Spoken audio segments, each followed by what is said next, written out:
ಜ್ಯೋತಿಷದ ಪಾಠಕ್ಕೆ ನಿಮ್ಮೆಲ್ಲರಿಗೂ ಸ್ವಾಗತ.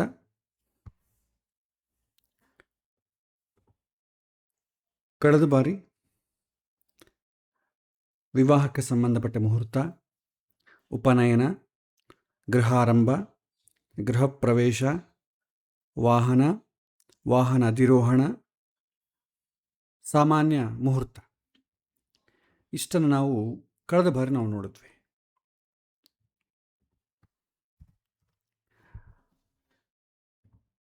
ಇವತ್ತು ಈ ಮುಹೂರ್ತದ ವಿಚಾರದಲ್ಲಿ ಕಿಂಚಿತ್ ಹೇಳಿ ಕೆಲವಿನ ಅಡಿಷ್ನಲ್ ಇನ್ಫಾರ್ಮೇಷನನ್ನು ತಿಳ್ಕೊಳ್ಳುವಂಥ ಪ್ರಯತ್ನವನ್ನು ಮಾಡೋಣ.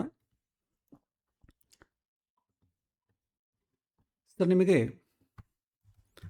ನನ್ನ ಹೋಮ್ ಪೇಜ್ ಓಪನ್ ಮಾಡ್ತೇನೆ. vaishwanara.com/ಜ್ಯೋತಿಷ್ಯ ಈ ಆ್ಯಪನ್ನು ಓಪನ್ ಮಾಡಿದ್ದೇನೆ.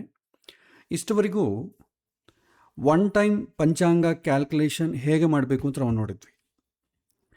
ರಿಯಲ್ ಟೈಮಲ್ಲಿ ಯಾರಾದರೂ ಬಂದಾಗ ಅವರಿಗೆ ಮುಹೂರ್ತವನ್ನು ಹೇಗೆ ಕೊಡಬೇಕು, ಮುಹೂರ್ತವನ್ನು ಆಲ್ರೆಡಿ ಕ್ಯಾಲ್ಕುಲೇಟ್ ಮಾಡಿ ಆಗಿದೆ, ಮತ್ತು ಬಂದವರಿಗೆ ಕ್ಯಾಲ್ಕುಲೇಟ್ ಮಾಡಿದ್ದೆಲ್ಲ ಕೊಡಬೇಕು ಅಥವಾ ಯಾವುದು ಶ್ರೇಷ್ಠ, ಯಾವುದು ಪ್ರಯಾರಿಟಿ ಅಂತಂಬುದು ನಾವು ನೋಡಬೇಕು. ಸೊ ನಾನು ಪಂಚಾಂಗ ಪೇಜ್ಗೆ ಹೋಗ್ತಾನೆ. ಕಳೆದ ಬಾರಿ ವಿವಾಹಕ್ಕೆ ನಾವು ಕ್ರಿಯೇಟ್ ಮಾಡಿದಂಥ ಮುಹೂರ್ತ ಪೇಜ್ಗೆ ಹೋಗ್ತಾನೆ. ಸೊ 4 ಮುಹೂರ್ತಗಳನ್ನು ನಾವು ಮಾಡಿದ್ದೇವೆ, 4 ಡೇಟ್ಸ್ಗೆ.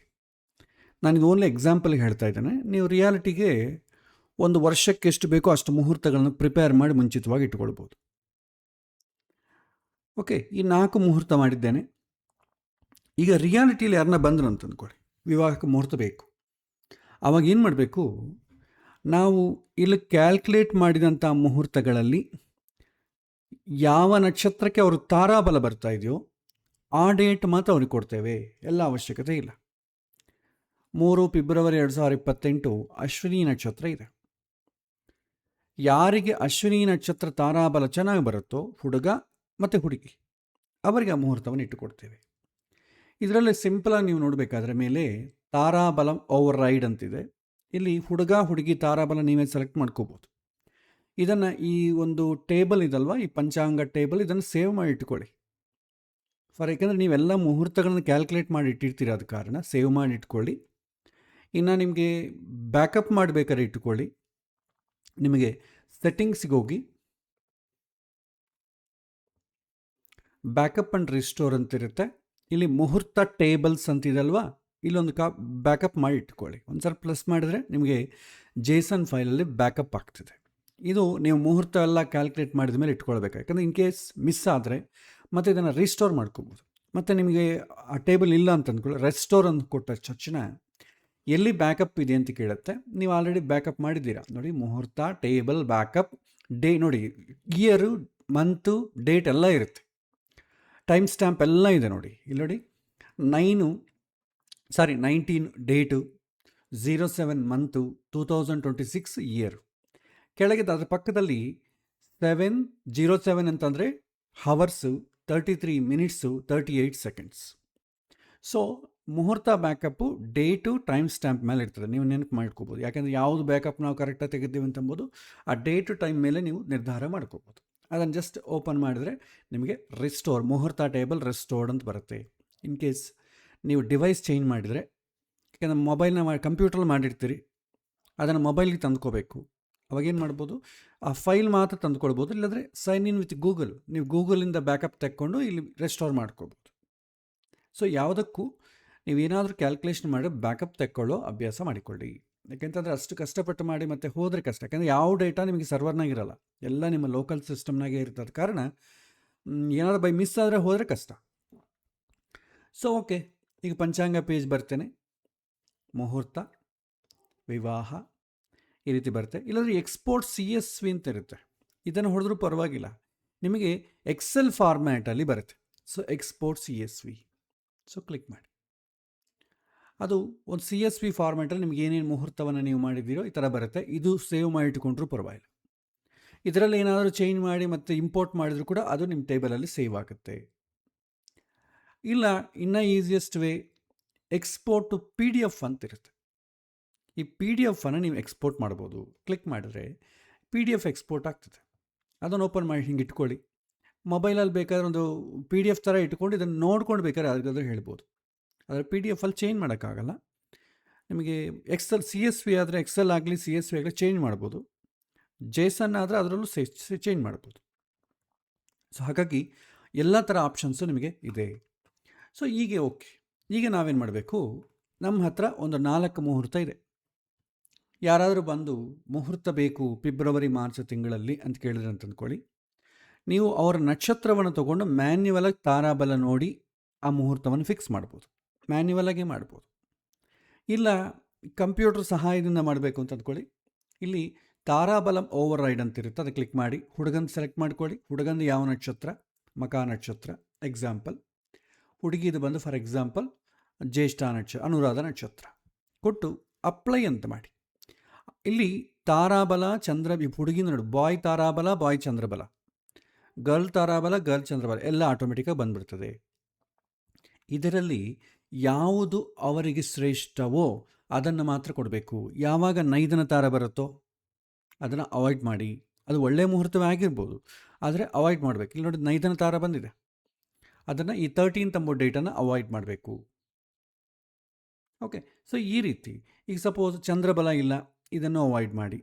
ಕಂಪಲ್ಸರಿ ಅಲ್ಲ, ಚಂದ್ರಬಲ ಎಂಬುದು ಮ್ಯಾಂಡೇಟ್ರಿ ಏನಲ್ಲ. ಒಂದು ವೇಳೆ ಚಂದ್ರಬಲ ಇಲ್ಲದೇ ಇದ್ದರೆ ಅಕ್ಕಿ ದಾನವನ್ನು ಪುರೋಹಿತನಿಗೆ ಅಕ್ಕಿ ದಾನ ಮಾಡಿ ಕೂತ್ಕೊಂತ ಹೇಳ್ಬೋದು.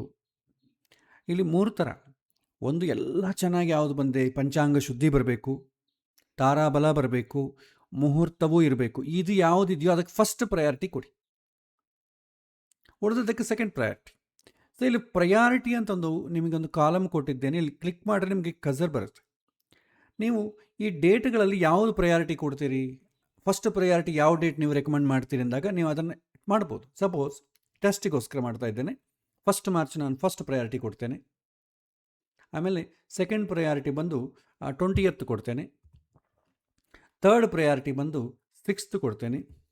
4th ಪ್ರಯಾರಿಟಿ ಬಂದು 3rd ಕೊಡ್ತೇನೆ. ಈ ಥರ ರ್ಯಾಂಡಮಾಗಿ ಕೊಟ್ಟಿದ್ದೇನೆ. ಸೊ ಇದು 28th ಮತ್ತು 13th ನಾವು ಅವಾಯ್ಡ್ ಮಾಡಿದ್ದೇವೆ. ಸೊ ಇದು ಮಾಡಿದ ನಂತರ ಇದನ್ನು ನೀವು ಎಕ್ಸ್ಪೋರ್ಟ್ ಟು PDF ಅಂತ ಮಾಡ್ಬೋದು. ಆವಾಗ ಪ್ರಯಾರಿಟಿ ಆರ್ಡರಲ್ಲೇ ಡೇಟ್ಸ್ ಡಿಸ್ಪ್ಲೇ ಮಾಡುತ್ತದೆ. ಇದು ಮಾಡೋಕ್ಕಿಂತ ಮುಂಚಿತವಾಗಿ ಏನು ಮಾಡಬೇಕು, ಇಲ್ಲಿ custom message for PDF export ಅಂತಿದೆ. ಇಲ್ಲಿ ನೀವೇನಾದರೂ ಆ ಮುಹೂರ್ತಕ್ಕೆ ಏನಾದರೂ ಅವನಿಗೆ ಹೇಳಬೇಕಾ, ನೋಟ್ಸು ರಿಮಾರ್ಕ್ಸು ಏನಾದರೂ ಬೇಕಾದರೆ ಇಲ್ಲಿ ಹೇಳಬಹುದು. ಸೊ ಎಲ್ಲ ನಿಮಗೇನಾದ್ರು ಸಪೋಸ್ ಜನ್ಮತಾರ ಇತ್ತು ಅಂದ್ಕೊಳ್ಳಿ, ಜನ್ಮತಾರ ಇದೆ, ಶಾಖಾದಾನ ಈಸ್ ರೆಕಮೆಂಡೆಡ್. ನೋಟ್ಸ್ ಜಸ್ಟ್ ಜನ್ಮ ತಾರ ಎಕ್ಸಿಸ್ಟ್. ಇಲ್ಲದ ಕನ್ನಡದಲ್ಲಿ ನಿಮ್ಗೆ ಯಾವ ಲ್ಯಾಂಗ್ವೇಜ್ ಬೇಕಾದ್ರೆ ಬರ್ಕೊಳ್ಳಿ. ಗರ್ಲ್ ಮಸ್ಟ್ ಡೂ ಶಾಖಾದಾನ. ಅಥವಾ ನೀವು ಅವ್ರವ್ರಿಗೆ ಏನು ಇನ್ಸ್ಟ್ರಕ್ಷನ್ಸ್ ಕೊಡಬೇಕು ಅಂದ್ಕೋತಾ ಇದ್ದೀರೋ ಅದೆಲ್ಲ ಕೂಡ ನೀವು ಇಲ್ಲಿ ಕೊಡ್ಬೋದು. ಕೊಟ್ಟ ನಂತರ ಇದನ್ನು ಎಕ್ಸ್ಪೋರ್ಟ್ ಟು PDF ಅಂತ ಪ್ರೆಸ್ ಮಾಡಿದ್ರೆ ಅಂದ್ಕೊಳ್ಳಿ, PDF ಎಕ್ಸ್ಪೋರ್ಟ್ ಆಗ್ತದೆ. ಇಲ್ಲಿ ನೋಡಿ ನಾವು ಕೊಟ್ಟ ಏನು ಪ್ರಯಾರಿಟಿ ಇದೆ ಆ ಆರ್ಡ್ರ್ನಾಗೆಯೇ ಡೇಟ್ಸ್ ಡಿಸ್ಪ್ಲೇ ಮಾಡ್ತದೆ. ಕೆಳಗೆ ನೋಡಿ ನೋಟ್ಸು ಜನ್ಮತಾರ ಎಕ್ಸಿಸ್ಟ್, ಗರ್ಲ್ ಮಸ್ಟ್ ಡೂ ಶಾಖಾದಾನ. ಈ PDF ಅನ್ನು ಅವ್ರಿಗೆ ಸೆಂಡ್ ಮಾಡಿದರೆ ಸಾಕು. ಈ ರೀತಿ ಮಾಡ್ಬೋದು. ಮುಹೂರ್ತಗಳೆಲ್ಲ ಇಟ್ಟುಕೊಂಡ ಮೇಲೆ ತಾರಾಬಲವನ್ನು ಕ್ಯಾಲ್ಕುಲೇಟ್ ಮಾಡಿ ನೋಟ್ಸ್ ಪ್ರಯಾರಿಟಿಯನ್ನು ಕೊಟ್ಟು, ಏನಾದರೂ ನೋಟ್ಸ್ ಇದ್ದರೆ ಅವ್ರಿಗೇನಾದರೂ ಹೇಳಬೇಕು ಅಂತ ಅಂದ್ಕೊಂಡ್ರೆ ಇಲ್ಲಿ ಮಾಡಿ, ಯಾಕಂದರೆ ಅದು PDF ಅಲ್ಲೇ ಆ್ಯಡ್ ಆಗ್ತದೆ. ಇದನ್ನು ಅವ್ರಿಗೆ ಸೆಂಡ್ ಮಾಡಿದರೆ ಸಾಕು. ಓಕೆ. ಇಲ್ಲಿ ಮುಹೂರ್ತ ವಿವಾಹ ಅಂತಿದೆಯಲ್ಲ, ಇಲ್ಲಿ ಯಾರಿಗೋಸ್ಕರ ನೀವು ಮುಹೂರ್ತ ಮಾಡ್ತಾಯಿದ್ರೆ ಅವ್ರ ಡೇಟ್ ಕೂಡ ಅವ್ರ ಹೆಸರು ಕೂಡ ಇಟ್ಕೋಬೋದು, ತೊಂದರೆ ಏನೂ ಇಲ್ಲ. ಸೊ ಈ ರೀತಿ ನೀವು ರಿಯಲ್ ಟೈಮಲ್ಲಿ ಮಾಡಬೇಕಾಗತ್ತೆ. ಇಲ್ಲ PDF ಇಟ್ಕೊಳ್ಳಿ, ಜಸ್ಟ್ ಮ್ಯಾನ್ಯುವಲ್ ಆಗಿ ಮಾಡಿ ಆ ಡೇಟ್ ಹೇಳಿದ್ರೂ ಸಾಕು.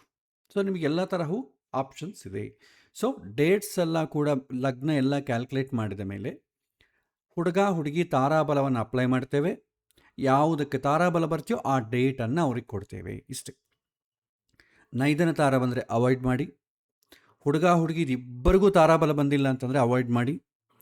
ಹುಡುಗನಿಗೆ ತಾರಾಬಲ ಬಂದಿದೆ, ಹುಡುಗಿಗೆ ಬಂದಿಲ್ಲ, ಸೊ ಯಾವುದಕ್ಕೆ ಬಂದಿಲ್ವೋ ಅದಕ್ಕೆ ಬೇಕಾದ್ರೆ ಸಿಂಪಲ್ ದಾನ ಹೇಳಿ. ಜನ್ಮತಾರ ಆದರೆ ಶಾಖಾದಾನ, ವಿಪತ್ತಾರ ಆದರೆ ಗುಡದಾನ ಅಂದರೆ ಬೆಲ್ಲವನ್ನು ದಾನ ಮಾಡಬೇಕು, ಪ್ರತ್ಯಕ್ ತಾರ ಆದರೆ ಲವಣವನ್ನು ದಾನ ಮಾಡಬೇಕು. ಆ ಪುರೋಹಿತನಿಗೂ, ಹಸೆ ಮೇಲೆ ಕೂತ್ಕೊಳ್ಳೋ ಕಾಲಕ್ಕೆ ಪುರೋಹಿತನಿಗೂ ಅಥವಾ ಅವರ ಯಾವುದೋ ಒಂದು ದೇವಸ್ಥಾನದಲ್ಲೋ ದಾನ ಮಾಡಿ ಬರಬೇಕು. ಮದುವೆಗೆ ಮುಂಚೆ ದಾನ ಮಾಡಿ ಕೂತ್ಕೊಂಡ್ರೆ ಒಳ್ಳೆಯದು. ಸೊ ಇದು ಸಂಕ್ಷಿಪ್ತವಾಗಿ ಒಬ್ಬರಿಗಿದ್ದು ಇನ್ನೊಬ್ಬರಿಗಿಲ್ಲದೇ ಇದ್ದರೆ ಗೃಹ ಪ್ರವೇಶಕ್ಕೆ ಅಂದ್ಕೊಳ್ಳಿ, ಒಬ್ಬರಿಗೆ ಸಾಕು, ಯಜಮಾನಿಗೆ ಮಾತ್ರ ಸಾಕು. ಯಜಮಾನನ ಹೆಂಡತಿಗೆ ಮತ್ತೆ ತಾರಾಬಲ ನೋಡೋದು ಬೇಕಾಗಿಲ್ಲ, ವಿವಾಹಕ್ಕೆ ಮಾತ್ರವೇ ಇಬ್ಬರಿಗೂ ನೋಡ್ತೇವೆ. ಸೊ ಇದು ನಾವು ತಿಳ್ಕೊಳ್ಬೇಕಾದಂಥ ವಿಚಾರ. ಮತ್ತು ಲಾಸ್ಟ್ ಟೈಮ್ ನಾನು ಹೇಳಿದ್ನಲ್ಲ, ಇದರಲ್ಲೇ ನಿಮಗೆ ಗೋತ್ರ ಅಂತ ಆಪ್ಷನ್ ಕೊಟ್ಟಿದ್ದೇನೆ. ಸೊ ಗೋತ್ರವನ್ನು ನೀವು ಯೂಸ್ ಮಾಡ್ಕೊಳ್ಬೋದು. ಸೊ ಹುಡುಗಿ ಗೋತ್ರ, ಹುಡುಗನ ಗೋತ್ರ. ಇನ್ ಕೇಸ್ ಅಡಾಪ್ಟೆಡ್ ಚೈಲ್ಡ್ ಆದರೆ ಅದರ ತಂದೆ, ಒರಿಜಿನಲ್ ತಂದೆ ಯಾರ್ದಿದ್ದ ಅವ್ರದ್ದು ಕೂಡ ಗೋತ್ರವನ್ನು ಹಾಕಬೇಕು. ಹುಡುಗಿ ಕಡೆ ಹಿಂದಿನ ಸಂಪ್ರದಾಯದಲ್ಲಿ ಹುಡುಗಿ ಕಡೆ ಗೋತ್ರ ಅಂದರೆ ಹುಡುಗಿ ತಂದೆ ಗೋತ್ರ, ತಾಯಿ ತಂದೆ ಅವರ ಗೋತ್ರ ಇದೆ, ಅದು ಕೂಡ ಹಾಕಬೇಕಾಗತ್ತೆ. This is optional. ಇದು ಕೆಲವಿನ ಜನ ಫಾಲೋ ಆಗ್ತಾರೆ, ಕೆಲವಿನ ಜನ ಫಾಲೋ ಆಗಲ್ಲ. ಸೊ ಈ ರೀತಿ ಈ ಗೋತ್ರವನ್ನು ನೀವು ಮಾಡ್ಬೋದು. ನಂತರ ಪಂಚಾಂಗದಲ್ಲಿ ಮತ್ತೊಂದು ಆ್ಯಡ್ ಮಾಡಿದ್ದೇನೆ, ಆ್ಯಡ್ ಈವೆಂಟ್ ಅಂತೇಳಿ. ಸೊ ಇದರಲ್ಲಿ ನೀವು ಬೇಕಾದರೆ ಇಂಪಾರ್ಟೆಂಟ್ ಈವೆಂಟ್ಸ್ ಎಲ್ಲ ನೀವು ಇದನ್ನು ಆ್ಯಡ್ ಮಾಡ್ಕೋಬೋದು. ನೋಡಿ, ಇಂಗ್ಲೀಷ್ ನ್ಯೂ ಇಯರ್, ಭೋಗಿ ಹಬ್ಬ, ಮಕರ ಸಂಕ್ರಮಣ, ಈ ಥರ ವಸಂತ ಪಂಚಮಿ, ಇದೆಲ್ಲ ಕೂಡ ನೀವು ಆ್ಯಡ್ ಮಾಡ್ಕೋಬೋದು. ಓಕೆ, ಇದನ್ನು ಜಸ್ಟ್ ನೋಡಿ, ಎಕ್ಸ್ಪೋರ್ಟ್ ಅಂತ ಕೊಟ್ಟ ತಕ್ಷಣ ನಿಮಗೆ CSV ಎಕ್ಸ್ಪೋರ್ಟ್ ಆಗ್ತದೆ. ಸೊ ಈ ರೀತಿ ಎಕ್ಸೆಲ್ ಫೈಲಲ್ಲಿ ಬರುತ್ತೆ. ಈ ಎಕ್ಸೆಲ್ ಫೈಲಲ್ಲಿ ನೀವು ಆ್ಯಡ್ ಮಾಡಿಕೊಡಿ. ಇದು ಒಂದೊಂದಾಗಿ ಆ್ಯಡ್ ಮಾಡಿಕೊಂಡು, ಯಾಕಂದರೆ ಎಲ್ಲವನ್ನು ಒಂದೊಂದು ಆ್ಯಡ್ ಮಾಡೋಕ್ಕಲ್ಲ ಆಗಲ್ಲ, ಆ್ಯಪಲ್ಲಿ ಕಷ್ಟ ಆಗ್ತದೆ. ಎಕ್ಸೆಲ್ನ ನೀವು ಆ್ಯಡ್ ಮಾಡ್ಕೊಂಡು ಬೇಕಾದರೆ ಅದನ್ನು ಸಿಂಪಲಾಗೆ ಇಲ್ಲಿ ಇಂಪೋರ್ಟ್ ಮಾಡ್ಬೋದು. ಇಂಪೋರ್ಟ್ ಅಂತಂದ ತಕ್ಷಣ ಇದಕ್ಕೆ ಆ್ಯಡ್ ಆಗಿಬಿಡ್ತದೆ. ನೀವು ಒಂದೊಂದು ಆ್ಯಡ್ ಮಾಡ್ಕೋತೀರಾ, ಫೈನ್. ಒಂದೇ ಸಲ ಎಲ್ಲ ಆ್ಯಡ್ ಮಾಡ್ತೀರಾ, ಇಂಪೋರ್ಟ್ CSV ಮಾಡಿದ್ರೆ ಸಾಕು. ಡಿಲೀಟ್ ಆಲ್ ಈವೆಂಟ್ಸ್ ಅಂತಂದರೆ ಎಲ್ಲ ಈವೆಂಟ್ಸು ಡಿಲೀಟ್ ಆಗ್ತದೆ. ಸೊ ಇದೊಂದು ಆಪ್ಷನ್ ಇಟ್ಕೊಂಡ್ರೆ ಏನಾಗ್ತದೆ ಅಂದರೆ ನಿಮಗೆ ಅದು ಡಿಸ್ಪ್ಲೇ ಮಾಡ್ತದೆ. ಈಗ ಸಪೋಸ್ ನೋಡಿ, ನಾನು 6/7/2028 ಗುರು ಪೌರ್ಣಮಿ ಇದೆ, ನಾನು ಮುಹೂರ್ತ ಇಡಕ್ಕೆ ಹೋಗ್ತೇನೆ. ಇದರಲ್ಲಿ ಯಾವುದೋ ಒಂದು ಮುಹೂರ್ತ ತಗೊಳ್ತೇನೆ, ಕೆಳಗೆ ಇಲ್ಲೇನು ಮಾಡ್ತೇನೆ, 6/7/2028 ಕೊಟ್ಟೆ. ಇಲ್ಲಿ ನೋಡಿ, ಈವೆಂಟ್ ರಿಮೈಂಡರ್ ಅಂತಿದಲ್ವಾ, ಇಲ್ಲಿ ಗುರು ಪೌರ್ಣಿಮಾ ಅಂತ ಬರುತ್ತೆ. ಯಾಕೆಂದರೆ ಕೆಲವೊಮ್ಮೆ ನಾವು ಮರ್ತು ಬಿಡ್ತೇವೆ.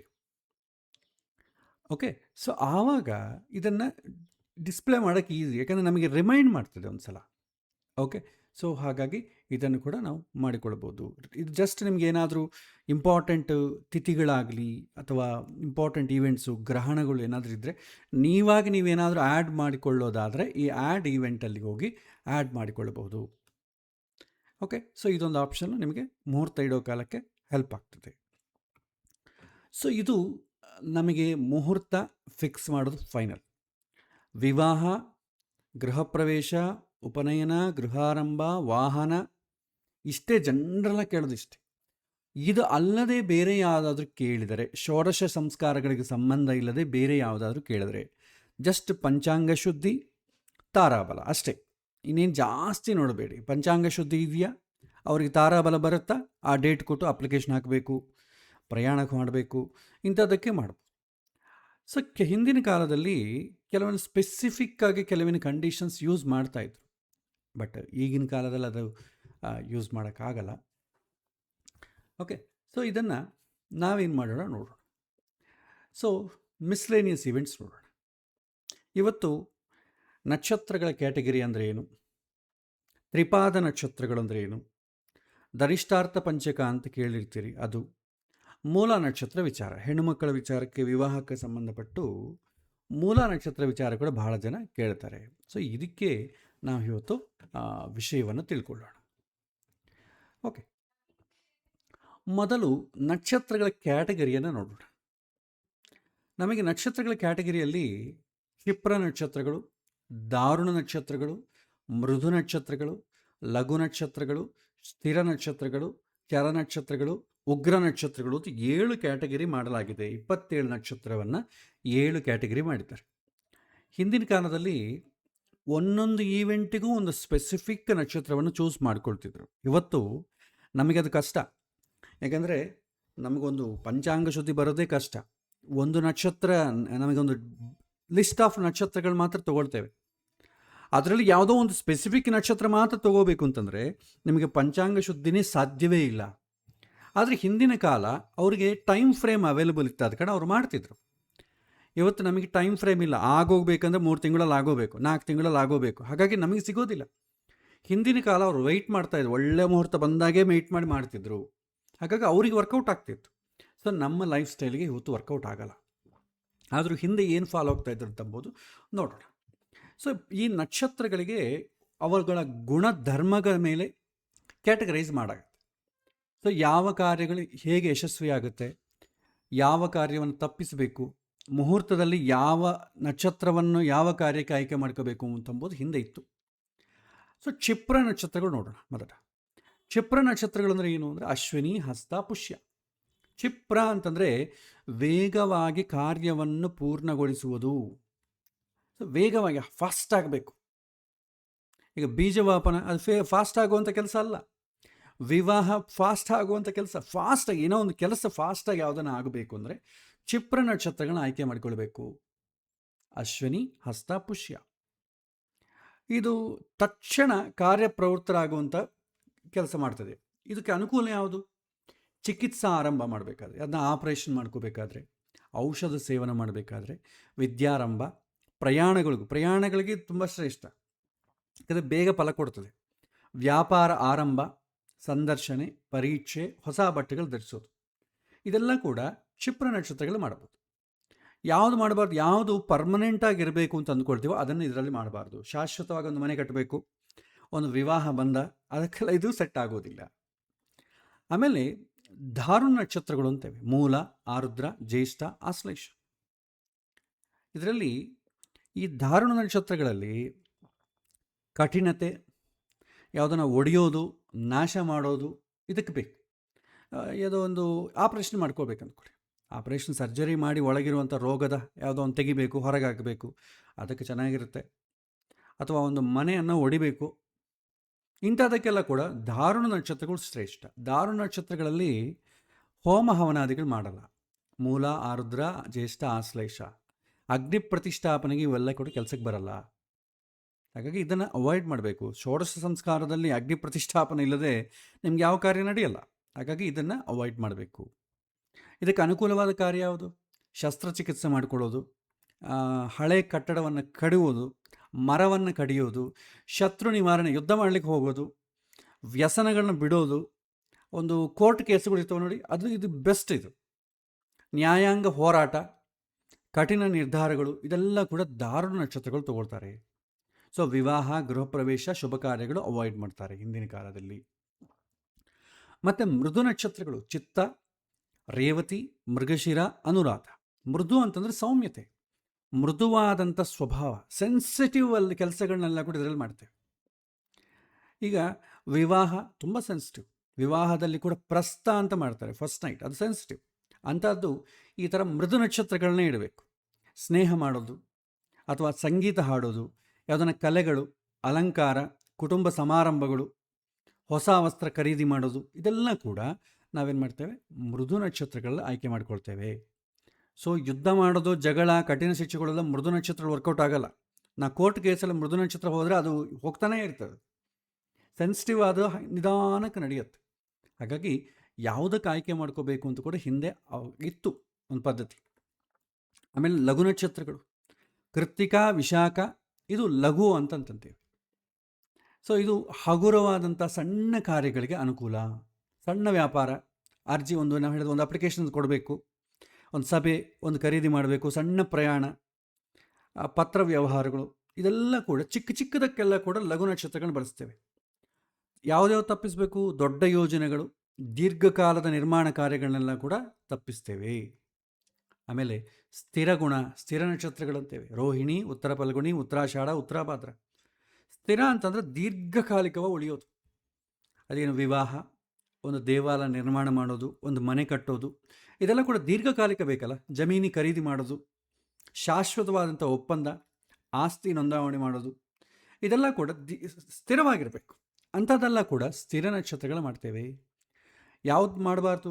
ತಕ್ಷಣ ಮುಗಿಯುವಂಥ ಕೆಲಸಗಳು ಮಾಡಬಾರ್ದು. ಇಮಿಡಿಯೇಟ್ಲಿ ಆಗಬೇಕು, ಇಮಿಡಿಯೇಟ್ಲಿ ಮುಗಿಬೇಕು ಅಂದರೆ ಅಂಥ ಕೆಲಸಗಳು ಆಗೋದಿಲ್ಲ. ಕೋರ್ಟ್ ಕೇಸುಗಳು ಹಾಕಿದ್ವು ಅಂತ ಅಂದ್ಕೊಳ್ಳಿ, ಅದು ಹಾಗೆ ಸ್ಥಿರವಾಗಿರ್ತದೆ. ಸೊ ಹಿಂದೆ ಈ ಎಚ್ಚರ ಇತ್ತು, ಇವತ್ತಿಲ್ಲ ಅಂದ್ಕೊಳ್ಳಿ. ಇವತ್ತು ಇದನ್ನು ಫಾಲೋ ಮಾಡೋಕ್ಕೆ ಹೋದರೆ ನಿಮ್ಗೊಂದು ಡೇಟ್ ಕೂಡ ಸಿಗಲ್ಲ. ಆಮೇಲೆ ಚರ ನಕ್ಷತ್ರಗಳು ಸ್ವಾತಿ, ಪುನರ್ವಸು, ಶ್ರವಣ, ತನಿಷ್ಠ, ಶತಭಿಷ. ಚರ ಅಂತಂದ್ರೆ ಏನು? ಚಲಿಸೋದು, ಚಲನಶೀಲತೆ, ಇದು ಯಾವ ಹತ್ತಕ್ಕೆ ಬಳಸ್ತೇವೆ ಅಂದರೆ ಹೆಚ್ಚು ಪ್ರಯಾಣಗಳಿಗೆ, ಉದ್ಯೋಗದ ಬದಲಾವಣೆಗೆ, ವ್ಯಾಪಾರ ವಿಸ್ತರಣೆಗೆ, ವಾಹನ ಖರೀದಿ ಮಾಡೋದು, ಸರಕುಗಳನ್ನು ಸಾಗಣೆ ಮಾಡೋದು, ಪ್ರಚಾರ ಕಾರ್ಯ, ಇದಕ್ಕೆಲ್ಲ ಕೂಡ ಚರ ನಕ್ಷತ್ರಗಳನ್ನ ಬಳಸ್ತೇವೆ. ಕೊನೆಯದಾಗಿ ಉಗ್ರ ನಕ್ಷತ್ರ: ಭರಣಿ, ಮಖ, ಪೂರ್ವ ಫಲ್ಗುಣಿ, ಪೂರ್ವಾಷಾಢ, ಪೂರ್ವಭಾದ್ರ. ಅದಕ್ಕೆ ನೋಡಿ, ಪೂರ್ವ ಫಲ್ಗುಣಿ, ಪೂರ್ವಾಷಾಢ ನಾವು ಶುಕ್ರ ನಕ್ಷತ್ರಗಳಾದರೂ ಕೂಡ ನಾವು ವಿವಾಹಕ್ಕೆ ಮಾಡೋದಿಲ್ಲ. ಪುಬ್ಬ, ಪೂರ್ವಾಷಾಢ, ಪೂರ್ವಭಾದ್ರ ಗುರು ನಕ್ಷತ್ರ ಆದರೂ ಕೂಡ ನಾವು ಬಳಸಲ್ಲ. ಭರಣಿ ನೋಡಿ, ಭರಣಿ ಬಂದು ಶುಕ್ರ ನಕ್ಷತ್ರ. ಶುಕ್ರ ನಕ್ಷತ್ರಗಳೆಲ್ಲ ಕೂಡ ಅದನ್ನು ಉಗ್ರ ನಕ್ಷತ್ರಗಳು ಅಂತ ಕರಿತೇವೆ. ಅದಕ್ಕೆ ವಿವಾಹಕ್ಕೆ ಶುಕ್ರ ನಕ್ಷತ್ರಗಳು ಕೆಲಸಕ್ಕೆ ಬರಲ್ಲ. ಉಗ್ರ ಅಂತಂದ್ರೆ ಏನು? ತೀವ್ರವಾದಂಥ ಶಕ್ತಿ, ಬಲಿಷ್ಠವಾದಂಥ ಸ್ವಭಾವ. ಇದು ಯಾವುದು, ಏನು ಮಾಡ್ಬೋದು ಇದರಲ್ಲಿ? ಯುದ್ಧ ಮಾಡ್ಬೋದು. ಉದಾಹರಣೆಗೆ ಯುದ್ಧ ಭೂಮಿಯಲ್ಲಿ ಹೋರಾಡುವಂಥ ಸೈನಿಕ. ಅನುಕೂಲವಾದ ಕಾರ್ಯಗಳು ಯಾವುದು? ಶತ್ರು ಮೇಲೆ ಜಯಿಸಬೇಕಾದ್ರೆ ಪೊಲೀಸ್ ಕಾರ್ಯಾಚರಣೆ, ಭದ್ರತಾ ಕ್ರಮಗಳು, ದುಷ್ಟರ ನಿಯಂತ್ರಣೆ, ಕಠಿಣ ಆಡಳಿತ, ಧೈರ್ಯ ಬೇಕಾದಂಥ ಕಾರ್ಯಗಳು ಇದು ಬೇಕು. ಯಾವುದು ಮಾಡಬಾರ್ದು? ವಿವಾಹ, ಕುಟುಂಬ ಸಮಾರಂಭ, ಶಾಂತಿ ಕಾರ್ಯಕ್ರಮಗಳು ಉಗ್ರ ನಕ್ಷತ್ರಗಳೇ ಮಾಡಬಾರದು. ಭಾಳ ಜನ ಕೇಳ್ತಾರಲ್ಲ, ಶುಕ್ರ ನಕ್ಷತ್ರಗಳು ಆದರೆ ಯಾಕ್ರಿ ಬಳಸಲ್ಲ ಅಂದರೆ, ಉಗ್ರ ನಕ್ಷತ್ರಗಳವು, ಅದು ತುಂಬ ಕಠಿಣವಾಗಿರುತ್ತೆ. ವಿವಾಹ ಮಾಡೋದು ತುಂಬ ಕಷ್ಟ. ಅದಕ್ಕೆ ಆ ನಕ್ಷತ್ರಗಳನ್ನ ನಾವು ಅವಾಯ್ಡ್ ಮಾಡ್ತೇವೆ. ಸೊ ನಾನು ನಿಮಗೆ ಇಲ್ಲಿ ಕೊಟ್ಟಂಥ ಲಿಸ್ಟು ವಿವಾಹಕ್ಕೆ ಪ್ರೈಮರಿ ಅನುಕೂಲವಾದದ್ದೇ. ಇನ್ನು ನೀವು ಡೀಪಾಗಿ ಹೋದರೆ ಕೆಲವೇ ನಕ್ಷತ್ರಗಳೇ ಹೆಲ್ಪ್ಫುಲ್ ಆಗ್ತದೆ. ಆಮೇಲೆ ಸುಲಭ ನೆನಪಿಟ್ಕೊಳ್ಬೇಕಾದ್ರೆ ಅದರ ಗುಣಗಳ ಇದು ಕಷ್ಟ. ಇದನ್ನು ಈಗಿನ ಕಾಲದಲ್ಲಿ ಆಚರಣೆ ಮಾಡಿ ಈ ನಕ್ಷತ್ರದಲ್ಲೇ ಮದುವೆ ಮಾಡ್ತೀವಿ ಅಂದರೆ ನಿಮಗೆ ಮುಹೂರ್ತ ಸಿಗೋದು ಕಷ್ಟ. ಹಾಗಾಗಿ ಜಸ್ಟ್ ತಿಳಿದಿಟ್ಕೊಂಡಿರಿ ಅಷ್ಟೇ ಸಾಕು. ಆಮೇಲೆ ಮತ್ತೆ ಇನ್ನೊಂದು ಕೇಟಗರಿ ಮಾಡ್ತೇವೆ. ತಿರ್ಯನ್ಮುಖ ನಕ್ಷತ್ರಗಳು, ಊರ್ಧ್ವಮುಖ ನಕ್ಷತ್ರಗಳು, ಅಧೋಮುಖ ನಕ್ಷತ್ರಗಳು ಅಂತ ಕ್ಯಾಟಗರೀಸ್ ಮಾಡ್ತೇವೆ. ತಿರ್ಯನ್ಮುಖ ನಕ್ಷತ್ರಗಳು ಅಶ್ವಿನಿ, ಮೃಗಶಿರ, ಪುನರ್ವಸು, ಹಸ್ತ, ಚಿತ್ತ, ಸ್ವಾತಿ, ಜ್ಯೇಷ್ಠ, ರೇವತಿ. ತಿರ್ಯಕ್ ಅಂತಂದ್ರೆ ಏನು? ಅಡ್ಡವಾಗಿ, ಹಾರಿಜಾಂಟಲ್ ಆಗಿ ಸುತ್ತಮುತ್ತ ಹರಡುವುದು. ಉದಾಹರಣೆಗೆ ಒಂದು ಮರದ ಕೊಂಬೆಗಳು ಕೇವಲ ಮೇಲಕ್ಕೆ ಮಾತ್ರ ಬೆಳೆಯುವುದಲ್ಲದ ಎಲ್ಲ ದಿಕ್ಕುಗಳಿಗೆ ಹರಡ್ತವಲ್ಲ, ಇದರ ಶಕ್ತಿ ಸ್ವಭಾವೇನು? ವಿಸ್ತರಣೆ, ಸಂಪರ್ಕ, ಸಂಚಾರ, ವ್ಯಾಪಾರ, ವಿನಿಮಯ, ಈ ಥರ ಕಾರ್ಯಗಳಿಗೆ ಇದು ಶ್ರೇಷ್ಠ. ರಸ್ತೆ ನಿರ್ಮಾಣ ಮಾಡಬೇಕಾದ್ರೆ, ವಾಹನ ಖರೀದಿ ಮಾಡಬೇಕಾದ್ರೆ, ವ್ಯಾಪಾರ ಆರಂಭ ಮಾಡಬೇಕಾದ್ರೆ, ಕೃಷಿ, ಪಶು ಖರೀದಿ ಮಾಡಬೇಕಾದ್ರೆ, ಸ್ನೇಹ ಸಂಬಂಧ, ಒಪ್ಪಂದಗಳು, ಪ್ರಯಾಣ, ಇವೆಲ್ಲ ಕೂಡ ತಿರ್ಯನ್ಮುಖ ನಕ್ಷತ್ರಗಳು ಶ್ರೇಷ್ಠ ಅಂತ ಹೇಳ್ತಾರೆ. ಊರ್ಧ್ವಮುಖ ನಕ್ಷತ್ರಗಳು ರೋಹಿಣಿ, ಆರ್ದ್ರ, ಪುಷ್ಯ, ಉತ್ತರ ಫಲ್ಗುಣಿ, ಉತ್ತರಾಷಾಢ, ಉತ್ತರಾಭಾದ್ರ, ಶ್ರವಣ, ಧನಿಷ್ಠ, ಶತಭಿಷ. ಊರ್ಧ್ವ ಅಂತಂದ್ರೆ ಏನು? ಮೇಲಕ್ಕೆ ಬೆಳೆಯೋದು. ಉದಾಹರಣೆಗೆ ಒಂದು ಮರ ಬೇರುಗಳು ಕೆಳಗಿರ್ತವೆ, ಆದರೆ ಅದು ಬೆಳೆಯೋದು ಮಾತ್ರ ಮೇಲ್ಗಡೆ. ಶಕ್ತಿಯ ಸ್ವಭಾವ ಏನು? ಏಳಿಗೆ, ಅಭಿವೃದ್ಧಿ, ವೃದ್ಧಿ, ಉನ್ನತಿ, ಇಂಥದ್ದು. ಇದಕ್ಕೆ ಅನುಕೂಲ ಏನು? ಮೇಲೆ ಹೋಗ್ತಾ ಹೋಗ್ತಾ ಕಟ್ಟುವಂಥದ್ದು ಏನಿದೆ, ಮನೆ ನಿರ್ಮಾಣ ಮಾಡ್ಬೋದು, ಗೋಪುರ ನಿರ್ಮಾಣ, ಧ್ವಜಸ್ತಂಭ ಪ್ರತಿಷ್ಠೆ, ಮರ ನೆಡುವುದು, ವಿದ್ಯಾಭ್ಯಾಸ ಆರಂಭ, ಒಂದು ಪದೋನ್ನತಿ, ಒಂದು ರಾಕೆಟ್ ಬಿಡಬೇಕು, ಒಂದು ಏರೋಪ್ಲೇನ್ ಸ್ಟಾರ್ಟ್ ಮಾಡಬೇಕು, ಇದಕ್ಕೆಲ್ಲ ಕೂಡ ಊರ್ಧ್ವಮುಖ ನಕ್ಷತ್ರಗಳು ಶ್ರೇಷ್ಠ. ಇನ್ನು ಅಧೋಮುಖ ನಕ್ಷತ್ರಗಳು ಅಂದರೆ ಕೆಳಕ್ಕೆ. ಉದಾಹರಣೆಗೆ ಒಂದು ಬೀಜ ನಿಟ್ಟಾಗ ಏನಾಗ್ತದೆ? ಅದು ಮೊದಲು ಬೇರು ಕೆಳಕ್ಕೆ ಬೆಳೀತದೆ. ಬೇರು ಗಟ್ಟಿಯಾದಾಗ ಮಾತ್ರವೇ ಸ್ಥಿರವಾಗಿ ಬೆಳೀತದೆ. ಸೊ ಆಳ, ಮೂಲವನ್ನು ತಲುಪುವುದು, ಅಗಿಯುವುದು, ಸಂಗ್ರಹ, ಅಂತರಂಗ ಪರಿಶೀಲನೆ, ಅಥವಾ ಒಂದು ಬಾವಿಯನ್ನು ತೋಡೋದು, ಬೋರ್ ಹಾಕುವುದು, ಇದಕ್ಕೆಲ್ಲ ಕೂಡ ಅಧೋಮುಖ ನಕ್ಷತ್ರಗಳು ಶ್ರೇಷ್ಠ. ಸೊ ಇದಕ್ಕೆ ಒಂದು ತತ್ವ ಇದೆ. ನಮ್ಮ ಋಷಿಗಳು ಪ್ರಕೃತಿಯನ್ನು ಸೂಕ್ಷ್ಮವಾಗಿ ಗಮನಿಸಿದ್ರು. ಅವ್ರು ಕಂಡದ್ದೇನಂತಂದರೆ, ಒಂದು ಮರದಲ್ಲಿ ಕಾಂಡ ಮೇಲಕ್ಕೆ ಬೆಳೀತದೆ, ಬೇರು ಕೆಳಕ್ಕೆ ಬೆಳೀತದೆ, ಕೊಂಬೆಗಳು ಅಡ್ಡವಾಗಿ ಹರಡ್ತದೆ. ಈ ಮೂರು ಸಹಜವಾದಂಥ ಬೆಳವಣಿಗೆ ಅಂತ ದಿಕ್ಕುಗಳು. ಸೊ ನಕ್ಷತ್ರಗಳ ಶಕ್ತಿಯೊಂದಿಗೆ ಹೋಲಿಸಿ ಈ ವರ್ಗೀಕರಣೆ ಮಾಡಿದ್ದಾರೆ. ಸೊ ಇದು ಇವತ್ತಿನ ಕಾಲದಲ್ಲಿ ಎಷ್ಟು ಅನುಕೂಲವೋ ಗೊತ್ತಿಲ್ಲ, ಬಟ್ ತಿಳ್ಕೊಳ್ಳೋದ್ರಲ್ಲಿ ತಪ್ಪಿಲ್ಲ. ಆಮೇಲೆ ನೆಕ್ಸ್ಟ್ ಇದು ತಗೊಳ್ಳೋಣ. ತ್ರಿಪಾದ ನಕ್ಷತ್ರಗಳು ಅಂತ ಕರಿತೇವೆ. ಸೊ ತ್ರಿಪಾದ ಅಂತಂದರೆ ಏನು? ಒಂದು ನಕ್ಷತ್ರಕ್ಕೆ ಎಷ್ಟು ಪಾದ ಇರುತ್ತೆ? 4 ಪಾದ ಇರುತ್ತೆ. ಆದರೆ ನೀವು ರಾಶಿಗಳಲ್ಲಿ ಅದನ್ನು ವರ್ಗೀಕರಣೆ ಮಾಡಿದಾಗ, ಯಾವ ರಾಶಿಯಲ್ಲಿ ಯಾವ ನಕ್ಷತ್ರ, ಒಂದು ನಕ್ಷತ್ರದಲ್ಲಿ ಎಷ್ಟು ಪಾದ ಆ ರಾಶಿಯಲ್ಲೇ ಬರುತ್ತೆ ಅಂತ ನೋಡಿದಾಗ, ಕೆಲವಿನ ನಕ್ಷತ್ರಗಳಿಗೆ ಒಂದು ರಾಶಿಯಲ್ಲಿ 3 ಪಾದ ಇರ್ತದೆ. ಅದು ಒಂದು ಎಕ್ಸಾಂಪಲ್ ತಗೊಳ್ಳೋಣ. ಎಕ್ಸಾಂಪಲ್ಗೆ ಕೃತಿಕಾ ನಕ್ಷತ್ರ ತಗೊಳ್ಳಿ. 1ನೇ ಪಾದ ಏನೋ ಮೇಷರಾಶಿ, 2, 3, 4 ಪಾದ ಯಾವುದು? ವೃಷಭ ರಾಶಿಯಲ್ಲಿ. ಹಾಗಾಗಿ ಕೃತಿಕಾ ನಕ್ಷತ್ರ ತ್ರಿಪಾದ ನಕ್ಷತ್ರ. ತ್ರಿ ಅಂದರೆ 3, ಪಾದ ಅಂದರೆ ಭಾಗ. ಪುನರ್ವಸು ನಕ್ಷತ್ರ, ಪುನರ್ವಸು ನಕ್ಷತ್ರ ಒಂದು ಭಾಗ ಮಾತ್ರವೇ ಮಿಥುನ, ಉಳಿದದ್ದೆಲ್ಲ ಕೂಡ ಕರ್ಕಕ್ಕೆ ಬರ್ತದೆ. ಹಾಗೆ ಉತ್ತರ ಫಲ್ಗುಣಿ, ವಿಶಾಖ, ಉತ್ತರಾಷಾಢ, ಈ 5 ನಕ್ಷತ್ರಗಳನ್ನು ನಾವು ತ್ರಿಪಾದ ನಕ್ಷತ್ರಗಳು ಅಂತ ಕರಿತೇವೆ. ಈಗ ಇನ್ನೊಂದು ಧನಿಷ್ಠಾರ್ಥ ಪಂಚಕ, ಅದು ಯಾಕೆ ಅಂತ ಹೇಳ್ತೀನಿ. ಯಾಕೆ ಹೇಳಿದ ತ್ರಿಪಾದ ನಕ್ಷತ್ರ ಯಾಕೆ ಹೇಳಿದೆ ಅಂತ ಎಕ್ಸ್ಪ್ಲೈನ್ ಮಾಡ್ತೀನಿ. ಸೊ ಧನಿಷ್ಠಾ ಪಂಚಕ ಅಂತ ಭಾಳ ಜನ ಕರೀತಾರೆ. ಸೊ ಇದೇನಿದು, 5 ನಕ್ಷತ್ರಗಳ ಸಮೂಹವನ್ನು ಪಂಚಕ ಅಂತ ಕರಿತೇವೆ. ಅದರಲ್ಲಿ ಧನಿಷ್ಠಾ ನಕ್ಷತ್ರ ಮಾತ್ರ ಅಂದರೆ ಏನು, ಕುಂಭರಾಶಿ, ಮೀನರಾಶಿ. ಕುಂಭರಾಶಿಯಲ್ಲಿ ಧನಿಷ್ಠಾ ನಕ್ಷತ್ರ 3ನೇ ಪಾದ 4ನೇ ಪಾದ ಬರ್ತದೆ. ಅದಕ್ಕೆ ಧನಿಷ್ಠ ಅರ್ಧ, ಧನಿಷ್ಠದಲ್ಲಿ ಅರ್ಧ ಭಾಗ, ಪಂಚಕ, ಧನಿಷ್ಠಾರ್ಥ ಪಂಚಕ. ಸೊ ಧನಿಷ್ಠದ ಕೊನೆಯ 2 ಪಾದಗಳು ಮಾತ್ರ ಯಾಕೆ, ಸೊ 1-2 ಪಾದ ಮಕರ ರಾಶಿಯಲ್ಲಿ ಬರುತ್ತೆ. ಸೊ ಕುಂಭರಾಶಿಯಲ್ಲಿ ಆರಂಭವಾಗುವ ಧನಿಷ್ಠದಲ್ಲಿ 3-4 ಪಾದಗಳಿಂದ ಪಂಚಕ ಆರಂಭ ಆಗತ್ತೆ. ಸೊ ಪಂಚಕದ ಅವಧಿ ಏನು, ಧನಿಷ್ಠ ನಕ್ಷತ್ರದ ಶತಭಿಷ, ಪೂರ್ವಭಾದ್ರ, ಉತ್ತರಾಭಾದ್ರ, ರೇವತಿ. ಸೊ ಇದರಲ್ಲಿ ಏನು ಮಾಡ್ತಾರೆ, ಸೊ ಧರ್ಮಶಾಸ್ತ್ರ ಮತ್ತು ಜನಪದ ಆಚರಣೆಯಲ್ಲಿ ಪಂಚಕದ ಸಮಯದಲ್ಲಿ ಕೆಲವಿನ ಕಾರ್ಯಗಳನ್ನೇ ಮಾಡುವುದಿಲ್ಲ, ಕೆಲವಿನ ಕಾರ್ಯಗಳನ್ನು ವರ್ಜ. ಸೊ ಉದಾಹರಣೆಗೆ ಮನೆಗೆ ಮೇಲೆ ಹಾಕ್ತೀವಲ್ಲ, ಲೈಕ್ ಸ್ಲ್ಯಾಬ್ ಹಾಕ್ತೀವಿ ಅಂತ, ಅದು ಹಿಂದೆ ಹಾಕ್ತಿದ್ದಿಲ್ಲ. ಮತ್ತು ಮರದ ಕಟ್ಟಿಗೆಯನ್ನು ಸಂಗ್ರಹಿಸೋದು, ಹಾಸಿಗೆ ತಯಾರಿ ಮಾಡೋದು, ದಕ್ಷಿಣ ದಿಕ್ಕಿಗೆ ದೂರ ಪ್ರಯಾಣ, ಇದು ಸ್ವಲ್ಪ ಅಂಡರ್ಲೈನ್ ಮಾಡಿಕೊಳ್ಳಿ. ದಕ್ಷಿಣ ದಿಕ್ಕಿಗೆ ದೂರ ಪ್ರಯಾಣ ಮಾಡೋದು ಕೆಲವು ಪ್ರದೇಶಗಳಲ್ಲಿ ಗೃಹ ನಿರ್ಮಾಣದ ಪ್ರಮುಖ ಹಂತಗಳು. ಇದೆಲ್ಲ ಕೂಡ ಅವಾಯ್ಡ್ ಮಾಡ್ತಿದ್ರು ಈ ನಕ್ಷತ್ರದಲ್ಲಿ. ಈಗ ದಕ್ಷಿಣ ದಿಕ್ಕಿನ ದೂರ ಪ್ರಯಾಣ ಅಂತಂದರೆ ಎಲ್ಲಿ ಪ್ರಯಾಣ ಮಾಡ್ತೇವೆ ನಾವು, ಸತ್ತ ಮೇಲೆ ದಕ್ಷಿಣ ದಿಕ್ಕಿಗೆ ಹೋಗ್ತೇವೆ. ಎಂಥ ಪ್ರಯಾಣದು, ದೂರ ಪ್ರಯಾಣ, ಮತ್ತೆ ಬರುವಂಥದ್ದಿಲ್ಲ. ಸೊ ಈ ನಕ್ಷತ್ರಗಳಲ್ಲಿ ಪ್ರಯಾಣ ಮಾಡಬಾರ್ದು ಅಂತ ಹೇಳಿದ್ದಾರೆ. ಸೊ ಇಲ್ಲಿ ಒಂದು ಸೂಕ್ಷ್ಮ ನೋಡಬೇಕು, ನಾವಾಗಿ ವಾಂಟೆಡ್ಲಿ ಪ್ರಯಾಣ ಮಾಡಬಾರ್ದು. ಸಾವು ಹುಟ್ಟು ಇದು ನಮ್ಮ ಕೈಯಲ್ಲಿಲ್ಲ, ಆದರೆ ಹಿಂದೆ ನಿಯಮ ಮಾಡ್ತಿದ್ರು. ಸೊ ದಕ್ಷಿಣ ದಿಕ್ಕು ಈ ನಕ್ಷತ್ರಗಳಲ್ಲಿ ಯಾರಾದರೂ ಸತ್ತರೆ ಆವಾಗ ಅದು ಒಳ್ಳೆ ನಕ್ಷತ್ರ ಅಲ್ರಿ, ಅದು ದೋಷ ನಕ್ಷತ್ರ, ಹಾಗಾಗಿ ಶಾಂತಿ ಮಾಡಿಸ್ಬೇಕು. ಅದು ಈ ಕಾಲಕ್ಕೆ ಈ ಕಾರಣಕ್ಕೆ ಬಂತು. ಸೊ ಹಿಂದಿನ ಕಾಲ ವ್ಯಾಪಾರಕ್ಕೆ ಕೂಡ ಪ್ರಯಾಣ ಮಾಡ್ತಿದ್ರು ದಕ್ಷಿಣ ದಿಕ್ಕಲ್ಲಿ. ಸೊ ಆ ಸಮುದ್ರ ಪ್ರಯಾಣ, ನದಿ ಪ್ರಯಾಣ ಅಷ್ಟು ಶ್ರೇಷ್ಠವಲ್ಲ, ಹಿಂದಿನವರು ಅವಾಯ್ಡ್ ಮಾಡ್ತಿದ್ರು. ಅದು ದೂರ ಪ್ರಯಾಣ. ಹಿಂದಕ್ಕೆ ಈಗಿನ ಕಾಲ ದೂರ ಪ್ರಯಾಣ ಏನಿಲ್ಲ, ಅಮೆರಿಕ ಆದರೂ ಕೂಡ ನಾಳೆ ಬೆಳಿಗ್ಗೆ ಇಳಿಬೋದಲ್ಲಿ. ಹಿಂದಿನ ಕಾಲ ಎಲ್ಲಿಗೆ ಹೋಗ್ಬೇಕಾದ್ರೂ ನಡ್ಕೊಂಡು ಹೋಗಬೇಕು, ಹಾಗಾಗಿ ದೂರ ಪ್ರಯಾಣಗಳು ಆಗ್ತಿತ್ತು. ಸೊ ಡಿಸ್ಟೆನ್ಸ್ ವೈಸ್ ದೂರ ಅಲ್ಲ, ಅವನು ಮರಳಿ ಯಾವಾಗ ಬರ್ತಾನೆ ಅಂತ ಅಂಬೋದ್ರ ಮೇಲೆ ದೂರವೋ ಹತ್ತಿರವೋ ನಿರ್ಣಯ ಮಾಡ್ತಿದ್ರು. ಇವತ್ತು ಹಾಗೆ ಇಲ್ಲ. ಓಕೆ, ಸೊ ನಾವೇನು ಮಾಡಿದ್ದೀವಿ, ಲೌಕಿಕವಾದ ವಿಚಾರವನ್ನೆಲ್ಲ ಕೂಡ ಬಿಟ್ಟು ದಕ್ಷಿಣ ದಿಕ್ಕಿಗೆ ಪ್ರಯಾಣ ಅಂತಂದರೆ ಸತ್ತ ಮೇಲೆ ಪ್ರಯಾಣ ಮಾಡೋದಾದ ಕಾರಣ ಈ ನಕ್ಷತ್ರದಲ್ಲಿ ಸಾಯಬಾರ್ದು. ನಮ್ಗೆ ಅಸಲು ಆಪ್ಷನ್ ಇದ್ರೆ ತಾನೇ ಯಾವ ನಕ್ಷತ್ರದಲ್ಲಿ ಸಾಯಬೇಕು ಅಂತ. ಸೊ ನಿಮಗೆ ಮುಹೂರ್ತ ಅಂತಂಬೋದು ಆಪ್ಷನಲ್ ಮಾತ್ರವೇ, ನಿಮ್ಮ ಕೈಯಲ್ಲಿ ಇದ್ದರೆ ನೀವು ಆಯ್ಕೆ ಮಾಡ್ಕೊಳ್ಳೋದು. ಒಂದು ವೇಳೆ ಸೂಸೈಡ್ ಮಾಡ್ಕೋಬೇಕು ಅಂತ ಅಂದ್ಕೊಳ್ಳಿ, ಅವನು ಈ ನಕ್ಷತ್ರದ ಸಾಯಬಾರ್ದು.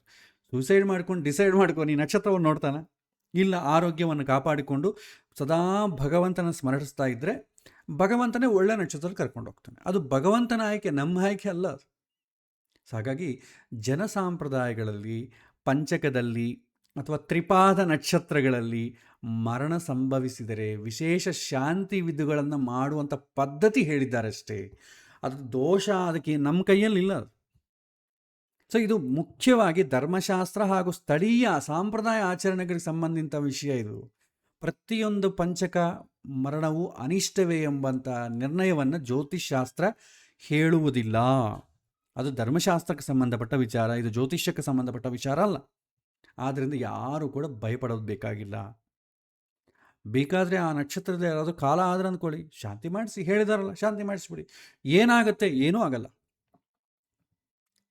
ಯಾಕೆಂತಂದರೆ ನೀವಾಗಿ ಉದ್ದೇಶಪೂರ್ವಕವಾಗಿ ದಕ್ಷಿಣ ದಿಕ್ಕಿಯಲ್ಲಿ ಪ್ರಯಾಣ ಮಾಡಿದರೆ ಏನೋ ಅನಾನುಕೂಲ ಆಗುತ್ತಪ್ಪ, ಸುಮ್ಮನೆ ಪ್ರಕೃತಿ ಸಹಕಾರ ಮಾಡಲ್ಲ ಅಂತ ಹೇಳ್ತೀರಿ. ಅಸಲು ಸತ್ತ ಮೇಲೆ ಪ್ರಕೃತಿನೇ ಇರಲ್ಲ. ನಮಗೆ ಈ ಭೌತಿಕ ಪ್ರಪಂಚ ಅವನಿಗೆ ಅಸಲು ಏನೂ ಮಾಡೋದಿಲ್ಲ ಅವನ್ನ. ಹಾಗಾಗಿ ಅಂಥವ್ರಿಗೆ ಏನು ಮಾಡೋಕ್ಕೂ ಆಗಲ್ಲ. ಹಾಗಾಗಿ ಇದು ಸಾಂಪ್ರದಾಯ ಬೆಳೆದಿದೆ, ಎಲ್ಲರೂ ಕೇಳ್ತಾರೆ. ಹಾಗಾಗಿ ನೀವು ಅವರಿಗೆ ಎಕ್ಸ್ಪ್ಲೈನ್ ಮಾಡಬೇಕು. ತ್ರಿಪಾದ ನಕ್ಷತ್ರಗಳಲ್ಲಾಗಲಿ, ಧನಿಷ್ಠಾರ್ಥ ಪಂಚಕನದಲ್ಲಾಗಲಿ ದಕ್ಷಿಣ ದಿಕ್ಕಿಗೆ ಪ್ರಯಾಣ ಮಾಡಬಾರದು ಯಾವಾಗ ನಿಮ್ಗೆ ಆಪ್ಷನ್ ಇದ್ದರೆ. ಆಪ್ಷನ್ನೇ ಇಲ್ಲ ಅಂದಾಗ ಇನ್ನು ಮುಹೂರ್ತದ ಏನು ನೋಡ್ತೇವೆ, ಬರೋದಿಲ್ವಲ್ಲ. ಸೊ ಹಾಗಾಗಿ ಇದನ್ನು ನಾವು ತಿಳ್ಕೊಂಡು ಜನಗಳಿಗೆ ಅವೇರ್ನೆಸ್ ಕೊಡಬೇಕು. ನೆಕ್ಸ್ಟು ಮೂಲಾ ನಕ್ಷತ್ರ ವಿಚಾರ. ಮೂಲಾ ನಕ್ಷತ್ರ ಒಂದೇ ಅಲ್ಲ, ಮೂಲಾ ನಕ್ಷತ್ರದಲ್ಲಿ ಶಾಸ್ತ್ರ ಏನು ಹೇಳುತ್ತೆ, ಮೂಲಾ ನಕ್ಷತ್ರ 1, 2, 3 ಪಾದ, ಆಶ್ಲೇಷ ನಕ್ಷತ್ರದಲ್ಲಿ 2, 3, 4 ಪಾದ, ಜ್ಯೇಷ್ಠ ನಕ್ಷತ್ರದಲ್ಲಿ 4ನೇ ಪಾದ, ವಿಶಾಖ ನಕ್ಷತ್ರದ 4ನೇ ಪಾದ ಇದ್ದರೆ ವಿವಾಹ ಅಂದರೆ ಹುಡುಗಿ ಜಾತಕದಲ್ಲಿ, ಹುಡುಗನ ಜಾತಕದಲ್ಲಲ್ಲ, ಹುಡುಗಿ ಜಾತಕದಲ್ಲಿ ಸ್ಪೆಷಲಿ ಇದ್ದರೆ ಮೂಲಾ ನಕ್ಷತ್ರದ ಹುಡುಗಿಯನ್ನು ಮಾಡಿಕೊಂಡ್ರೆ ಈ ಪಾದಗಳಲ್ಲಿ ಮಾವ ಇಲ್ಲದ ಮನೆ, ಆಶ್ಲೇಷ ನಕ್ಷತ್ರ ಅತ್ತೆ ಇಲ್ಲದ ಮನೆ, ಜ್ಯೇಷ್ಠ ನಕ್ಷತ್ರ ಭಾವ ಇಲ್ಲದ ಮನೆ, ವಿಶಾಖ ನಕ್ಷತ್ರ ಮೈದನ ಇಲ್ಲದ ಮನೆ. ಹೀಗೆ ಹಿಂದಿನವರು ಹೇಳ್ತಿದ್ರು. ಇದು ಕೂಡ ಪ್ಯೂರ್ಲಿ ಶಾಸ್ತ್ರ ಸಂಬಂಧವಾದದ್ದಲ್ಲ, ಅದು ಸಾಂಪ್ರದಾಯದಲ್ಲಿ ಬಂದಿದೆ. ಧರ್ಮಶಾಸ್ತ್ರದ ವಿಚಾರ ಹೇಳಿದ್ದೇ ಬೇರೆ, ನಾವು ಅದನ್ನು ಅನ್ವಯ ಮಾಡಿಕೊಂಡು ಬರ್ತಾ ಇರೋದೇ ಬೇರೆ. ಧರ್ಮಶಾಸ್ತ್ರ ಏನು ಹೇಳುತ್ತೆ ಅಂದರೆ, ಈ ಮೂಲಾ ನಕ್ಷತ್ರದಲ್ಲಿ ಈ ಥರ ಇದ್ದಾಗ, ಯಾಕೆಂದರೆ ಆಗಿನ ಕಾಲದಲ್ಲಿ ಕಂಬೈನ್ಡ್ ಫ್ಯಾಮಿಲಿ ಇತ್ತು, ಜಾಯಿಂಟ್ ಫ್ಯಾಮಿಲೀಸ್ ಎಲ್ಲ ಸಪ್ರೇಟಾಗಿ ಇಲ್ಲ. ಮಾವನ ಜೊತೆ ಸ್ವಲ್ಪ ಕೇರ್ಫುಲ್ ಆಗಿರಬೇಕು, ಮಾತುಕತೆ ಎಲ್ಲ ಕೂಡ ಸ್ವಲ್ಪ ಜಾಸ್ತಿ ಆಗಲಿಕ್ಕೆ ಅವಕಾಶ ಉಂಟು. ಮೂಲಾ ನಕ್ಷತ್ರ ಅಂದರೆ ಉಗ್ರ ನಕ್ಷತ್ರ ಅಲ್ವಾ, ಸ್ವಲ್ಪ ಹಾಗಾಗಿ ಧಾರುಣ ನಕ್ಷತ್ರ, ಉಗ್ರ ನಕ್ಷತ್ರ ಅಲ್ಲ, ಧಾರುಣ ನಕ್ಷತ್ರ. ಹಾಗಾಗಿ ಕೇರ್ಫುಲ್ ಆಗಿರಿ. ಒಂದು ಮಾತು ಬಂದರೆ ಅವರಿಗೆ ನೋವಾಗ್ತದೆ, ನೋವಾದಾಗ ಏನಾಗುತ್ತೆ, ಅವ್ರು ಮನೆ ಬಿಟ್ಟು ಹೋಗೋದು. ಹಿಂದಿನ ಕಾಲದಲ್ಲಿ ಮನೆ ಬಿಟ್ಟು ಹೋಗೋದು ಆ ಥರ ಇಲ್ಲವೇ ಇಲ್ಲ. ಯಾಕಂದರೆ ನಮ್ಮ ಮನೆ ಬಿಟ್ಟು ಬೇರೆಯವ್ರಿಗೆ ಗೊತ್ತಾಗಬಾರ್ದು ಅಂತ ಏನು ಮಾಡ್ತಿದ್ರು, ಆತ್ಮಹತ್ಯೆ ಮಾಡ್ಕೊಳ್ತಿದ್ರು, ಸನ್ಯಾಸ ತೊಗೊಂಡ್ಬಿಡೋದು. ಇಲ್ಲದ ಮನೆ ಅಂದರೆ ಅರ್ಥ ಏನು, ಮನೆಗಿಲ್ಲಂಗೆ ಎಲ್ಲ ಹೋಗ್ತಾನೆ. ಯಾಕಂದರೆ ಬೇರೆ ಊರು, ಒಂದು ಇರೋ ಊರನ್ನ ಬಿಟ್ಟು ಬೇರೆ ಊರಿಗೆ ಹೋಗೋಂಗಿಲ್ಲ, ಅದೇ ಊರಲ್ಲೇ ಇರಬೇಕು. ಬೇರೆ ಊರಿಗೆ ಹೋಗಬೇಕಾಗಿ ಬಂದರೆ ಯಾವ ಕಾರಣಕ್ಕೆ ಬರ್ತಿತ್ತಂದರೆ ದರಿದ್ರ ಬಂದಾಗೆ ಹೋಗಬೇಕು ಅಂತಿತ್ತು ಹಿಂದೆ. ದರಿದ್ರ ಬಂದಾಗ ಮಾತ್ರ ಆ ಊರನ್ನು ಬಿಟ್ಟು ಹೊರಟೋಗ್ತಿದ್ರು, ಬೇರೆ ಸಮಯದಲ್ಲಿ ಹೋಗ್ತಿದ್ದಿಲ್ಲ. ನಮ್ಮ ಥರ ಇಲ್ಲಿ ಸೆಟ್ಲ್ ಆಗೋಣ, ನಾನು ಅಲ್ಲಿ ಸೆಟ್ಲ್ ಆಗ್ತೀನಿ, ನಾನು ಅಮೆರಿಕ ಸೆಟ್ಲ್ ಆಗ್ತೀನಿ, ಬೆಂಗಳೂರು ಸೆಟ್ಲ್ ಆಗ್ತೀನಿ, ಹೈದರಾಬಾದ್, ಆ ಥರ ಇಲ್ಲವೇ ಇಲ್ಲ ಹಿಂದಿನ ಸಂಪ್ರದಾಯದಲ್ಲಿ. ಬೇರೆ ಊರುಗಳಲ್ಲಿ ವ್ಯವಹಾರವೇ ಇಲ್ಲ, ಇರೋ ಊರಿನಲ್ಲೇ ವ್ಯವಹಾರ ಮಾಡಿಕೊಳ್ತಾ ಇದ್ದರು. ಸೊ ಹಾಗಾಗಿ ಗಲಾಟೆ ಜಾಸ್ತಿ ಆದರೆ ಏನು ಮಾಡಬೇಕು, ಬೇರೆ ಊರಿಗೆ ಹೋಗಬೇಕು. ಅದಕ್ಕೆ ಸಮಾಜ ಒಪ್ಕೊಳ್ಳೋದಿಲ್ಲ. ಇನ್ನೆಂಗೆ ಹೋಗಬೇಕು, ನೇಣ ಹಾಕ್ಕೋಬೇಕಷ್ಟೆ, ಆತ್ಮಹತ್ಯೆ ಮಾಡ್ಕೋಬೇಕು, ಅಥವಾ ಏನೋ ತೊಂದರೆ ಆಗ್ತದೆ, ಅನಾಹುತ. ಅದಕ್ಕೆ ಹಿಂದಿನ ಕಾಲದಲ್ಲಿ ಈ ನಕ್ಷತ್ರದ ಕ್ವಾಲಿಟಿ ಇದ್ದವರನ್ನು ಸ್ವಲ್ಪ ಅವಾಯ್ಡ್ ಮಾಡಿ, ಅಂಥವ್ರು ಮದುವೆ ಮಾಡ್ಕೊಳ್ಬೋದು. ಮಾವ ವೀಕ್ ಆಗಿದ್ದರೆ, ಮಾವ ಲಿಬರಲ್ ಆಗಿದ್ದರೆ ತೊಂದರೆ ಇಲ್ಲ, ಮಾವ ಏನು ಹಿಡಿಸ್ಕೊಳ್ಳೋದಿಲ್ಲ. ಯಾಕಂದರೆ ಅವನು ಎಲಿವೇಟೆಡ್ ಆಗಿರಬೇಕು. ಎಲಿವೇಟೆಡ್ ಆಗಿದ್ದು ಅವನು ಸಹಿಸಿಕೊಳ್ಳುವಂಥ ಗುಣ ಇದ್ದರೆ ಪರವಾಗಿಲ್ಲ. ಅದಕ್ಕೆ ಹಿಂದಿನ ಕಾಲದಲ್ಲಿ ಅವರವರ ಬಂಧುತ್ವದಲ್ಲೇ ಕೊಡ್ತಿದ್ರು. ಆದ ಕಾರಣ ಅವ್ರು ಸಹಿಸ್ಕೊಂಡು ಹೋಗ್ತಿದ್ರೆ, ನಮ್ಮ ಹುಡುಗಿ ಅಲ್ವಾ ಅಂತೇಳಿ ಬಿಟ್ಟು ತೊಂದರೆ ಆಗ್ತಿದ್ದಿಲ್ಲ. ಏನೋ ದೊಡ್ಡವರು ಆ ಕಡೆ ಈ ಕಡೆ ಬಂದು ಸಮಾಧಾನ ಮಾಡ್ತಿದ್ರು. ಹಾಗಾಗಿ ಹಿಂದೆ ಅಂದ್ರೇನು ಕೇರ್ಫುಲ್ ಆಗಿರಿ ಅಂತ ಒಂದು ಕಾರಣ ಅಷ್ಟೇ ಆಗಲಿ, ಅವ್ರು ಸಾಯ್ತಾರೆ ಅಂತ ಅರ್ಥ ಅಲ್ಲ. ಇದಕ್ಕೆ ಮತ್ತೇನಾಯಿತು, ಅದು ಸಾಯ್ತಾರೆ ಅಂತ ಅಂಬುದು ಬಂದಿದೆ. ಕೇರ್ಫುಲ್ ಆಗಿರಿ. ಇವತ್ತು ಇದು ಅಪ್ಲೈ ಆಗೋದೇ ಇಲ್ಲ. ಯಾಕೆಂದರೆ ಯಾರೂ ಕೂಡ ಅತ್ತೆ ಮಾವರ ಮನೆಗಿರಲ್ಲ, ಎಲ್ಲ ಕೂಡ ನ್ಯೂಕ್ಲಿಯರ್ ಫ್ಯಾಮಿಲಿಗಳು. ಒಂದು ವೇಳೆ ಇದ್ರೆ ಅಂದ್ಕೊಳ್ಳಿ, ಏನಾಗ್ತದೆ, ಒಂದೇ ಮಗ ಸೊಸೆ ಬೇರೆ ಮನೆ ಮಾಡ್ತಾರೆ, ಇಲ್ಲದ್ರೆ ಮಾವ ಬೇರೆ ಊರಿಗೆ ಹೋಗ್ತಾನೆ ಅಥವಾ ಬೇರೆ ಕಡೆ ಹೊರಟೋಗ್ತಾನೆ, ನಿಮ್ಮ ಮಕ್ಕನೇ ನೋಡಲ್ಲ ಅಂತಾನೆ. ಸಮಾಜ ಏನು ಅದಕ್ಕೇನು ಪ್ರತಿಬಂಧಕ ಕೊಡಲ್ವಲ್ಲ, ನಿಮಗೆಲ್ಲ ಸಹಕಾರ ಮಾಡ್ತಾರೆ ಸಮಾಜ. ಎಲ್ಲರೂ ಹೇಳ್ತಾರೆ, ಅತ್ತೆ ಮಗನ ಕೂಡ ಯಾಕೆ ಇರ್ತೀರಿ, ಸಪ್ರೇಟ್ ಆಗಿರಿ, ಇಲ್ಲ ಅವ್ರ ಮನೆಯಿಂದ ಹೊರಗೆ ಹಾಕಿರಿ, ಸಮಾಜವೇ ನಿಮಗೆ ಹೇಳುತ್ತೆ. ಹಾಗಾಗಿ ಈ ರೂಲು ಪ್ಯೂರ್ಲಿ ಅಪ್ಲೈ ಆಗೋದಿಲ್ಲ. ಓಕೆ. ಸೊ ಹಾಗಾಗಿ ಹೆದರೋದು ಬೇಕಿಲ್ಲ. ಸಾಯ್ತಾರೆ ಅಂತಂಬೋದು ಇಲ್ಲವೇ ಇಲ್ಲ, ಶಾಸ್ತ್ರದಲ್ಲಿ ಎಲ್ಲೂ ಇಲ್ಲ. ಕೇರ್ಫುಲ್ ಆಗಿರ್ರಿ. ಅವರ ಮಾತುಗಳು ಒಬ್ಬರಿಗೊಬ್ಬರು ಕಾನ್ಫ್ಲಿಕ್ಟ್ ಆಗಬಹುದು ಅಂತ ಶಾಸ್ತ್ರ ಹೇಳಿದೆಯೇ ಹೊತ್ತು ಸಾಯ್ತಾರೆ ಅಂತ ಎಲ್ಲಿ ಹೇಳಿದೆ. ತದನಂತರ ಬಂದಂಥ ಪಂಡಿತರೆಲ್ಲ ಕೂಡ ಮಾಡಿಕೊಳ್ಳಬಾರದು, ಅದಕ್ಕೊಂದು ರೀಸನ್ ಒಂದು ಕೊಡಬೇಕಲ್ಲ, ಇದು ಕೊಟ್ಟಿದ್ದಾರೆ. ಹಾಗಾಗಿ ಇದು ಸಾಮರಸ್ಯವಾಗಿ ನಾವು ತಿಳ್ಕೊಳ್ಬೇಕು. ಅದೇ ರೀತಿ ಆಶ್ಲೇಷ ನಕ್ಷತ್ರವೂ ಅಷ್ಟೇ. ಅತ್ತೆ ಜೊತೆ ಕಾನ್ಫ್ಲಿಕ್ಟ್ ಆಗ್ತದೆ. ಅತ್ತೆ ಸ್ವಂತ ತಂದೆ ತಂಗಿನೋ ತಂದೆಗೆ ಅಕ್ಕನೋ ಆಗಿದ್ದರೆ ಸಹಿಸ್ಕೊಂಡು ಹೋಗ್ತಾಳೆ ಆಕಿ, ಅಥವಾ ಆಕಿ ಕೂಡ ಅರ್ಥ ಮಾಡಿಕೊಳ್ಳೋಳಾಗಿರಬೇಕು, ಅಥವಾ ಕಿವಿ ಕೆಂಡಸ್ದೋಳಾಗಿರಬೇಕು. ಅಂಥ ವೇಳೆ ಏನಾಗ್ತದೆ, ರೆಸ್ಪಾಂಡ್ ಆಗೋದೇ ಇಲ್ಲ. ಆ ಥರ ಸಿಚುವೇಶನ್ಲಿ ಮಾಡ್ತಿದ್ರು. ಇವತ್ತು ಕಷ್ಟ. ಯಾಕೆಂದರೆ ಹಿಂದಿನ ಕಾಲದಲ್ಲಿ ಹುಟ್ಟಿದ ತಕ್ಷಣ ಯಾರಿಗೆ ಮದುವೆ ಮಾಡ್ಕೋಬೇಕು ಅಂತ ಡಿಸೈಡ್ ಮಾಡಿಬಿಡ್ತಿದ್ರು. ಅವರು ಸಂಬಂಧಗಳನ್ನ ಹಿಡ್ಕೊಂಡು ಯಾವ ಸಂಬಂಧಕ್ಕೆ ಮ್ಯಾಚ್ ಆಗುತ್ತೆ ಅಂತ ಹಿಡ್ಕೊಂಡು ಯಾರೂ ಕೂಡ ಹೋಗ್ತಿದ್ದಿಲ್ಲ ಜ್ಯೋತಿಷ್ಯನ ಹತ್ರ. ಇವತ್ತು ಆ ಸಂಪ್ರದಾಯ ಬಂದಿರೋದ ಕಾರಣ ನಮಗೆ ಹೆದರಿಕೆ ಆಗ್ತಿದೆ, ಬಂದವ್ರು ಹೇಗೆ ಹೋಗೋರು ಹೇಗಿರ್ತಾರೋ ಏನೋ ಆ ಥರ. ಸೊ ಹಾಗಾಗಿ ಈ ಥರ ನಕ್ಷತ್ರಗಳಿದ್ದರೆ ಈ ಥರ ಆಗತ್ತೆ ಅಂತ ಅಂಬೋದು ಶಾಸ್ತ್ರದಲ್ಲಿ ಎಲ್ಲಿಯೂ ಹೇಳಿಲ್ಲ. ಅದು ಸಂಪ್ರದಾಯಕ್ಕೆ ಬಂದಾಗ ಅದು ಬದಲಾಗಿದೆ. ಹಾಗಾಗಿ ಶಾಸ್ತ್ರದಲ್ಲಿ ಹೀಗೆ ಹೇಳಿದ್ದಾರೆ ಅಂತೇಳಿ ಶಾಸ್ತ್ರವನ್ನು ಬ್ಲೇಮ್ ಮಾಡಬೇಡಿ. ಶಾಸ್ತ್ರದಲ್ಲಿ ಎಲ್ಲೂ ಹೇಳಿಲ್ಲ. ಶಾಸ್ತ್ರದಲ್ಲಿ ಕೇರ್ಫುಲ್ ಆಗಿರೋ ಅಂತ ಹೇಳಿದ್ದಾರೆ ಅಷ್ಟೆ, ತಪ್ಪೇನೂ ಇಲ್ಲ ಕೇರ್ಫುಲ್ ಆಗಿರೋದ್ರಲ್ಲಿ. ಕಾಂಪ್ಲಿಕೇಟೆಡ್ ಮಾಡ್ಕೋಬೇಡಿ, ಕೇರ್ಫುಲ್ ಆಗಿರಿ. ಯಾಕೆಂದರೆ ಈ ನಕ್ಷತ್ರದ ಸ್ವಭಾವದಲ್ಲಿರೋರು ಅವರ ಜೊತೆ ಸ್ವಲ್ಪ ಕಾನ್ಫ್ಲಿಕ್ಟ್ ಆಗೋ ರೀತಿಯಲ್ಲಿ ಮಾತಾಡಬಹುದು, ಅವರಿಬ್ಬರ ವರ್ತನೆ ಆಗಿರಬಹುದು. ಸೊ ಯಾರೋ ಒಬ್ಬರು ಕಡಿಮೆ ಮಾಡಿಕೊಳ್ಬೇಕು.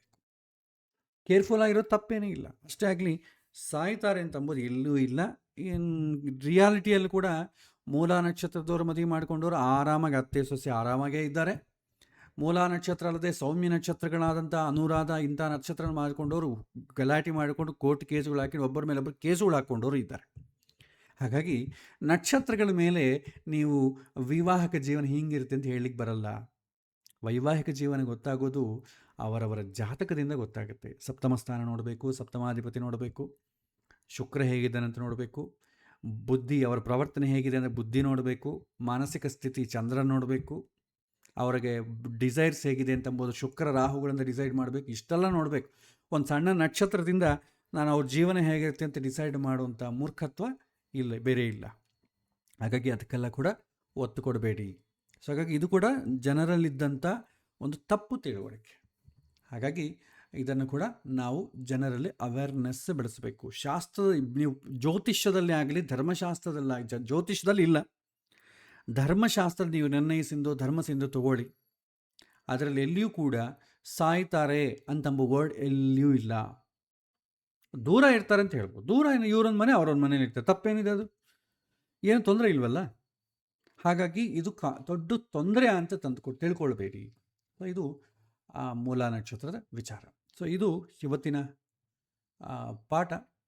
ಸೊ ಇವತ್ತಿನ ಪಾಠದಲ್ಲಿ ನಿಮಗೇನಾದರೂ ಪ್ರಶ್ನೆಗಳಿದ್ರು ಕೇಳ್ಬೋದು. ಲಾಸ್ಟ್ ಕ್ಲಾಸಲ್ಲಿ ನಾನು ಹೋಮ್ವರ್ಕ್ ಅಂತ ಕೊಟ್ಟಿದ್ದಲ್ಲ, ಅದನ್ನು ನಾನು ನಿಮಗೆ ಇದೇ ಹೋಮ್ವರ್ಕ್ ಕೊಟ್ಟಿದ್ದು ಅನಿಸುತ್ತೆ. ಅದೇ ಲಗ್ನಗಳು ಹಾಕ್ಕೊಳ್ಬೇಕಾ ಅಂತ ಅಂಬೋದು ಒಂದು ಸ್ವಲ್ಪ ಕ್ರಾಸ್ ಚೆಕ್ ಮಾಡಿಕೊಡಿ. ನಾನು ಇದನ್ನು ಎಕ್ಸ್ಪೋರ್ಟ್ ಮಾಡಿ ನಿಮಗೆ ಕಳಿಸ್ತೀನಿ. ನಾನು ಮುಹೂರ್ತಗಳು ಹಾಕಿದ್ದು ಅದನ್ನೊಂದು ಸಲ ನೀವು ಕ್ರಾಸ್ ಚೆಕ್ ಮಾಡಿಕೊಂಡ್ರೆ ಉತ್ತಮ. ಓಕೆ, ಸೊ ಇದು ಇವತ್ತಿನ ಪಾಠ. ಇವತ್ತಿನ ಪಾಠದಲ್ಲಿ ಇಲ್ಲೇ ನಾನು ಒಂದು ಎಕ್ಸ್ಪೋರ್ಟ್ ಮಾಡ್ತೀನಿ, ಬೇಕಾದ್ರೆ ನಿಮಗೆ ಸ್ಕ್ರೀನ್ ಮೇಲೆ ಕಾಣುತ್ತೆ.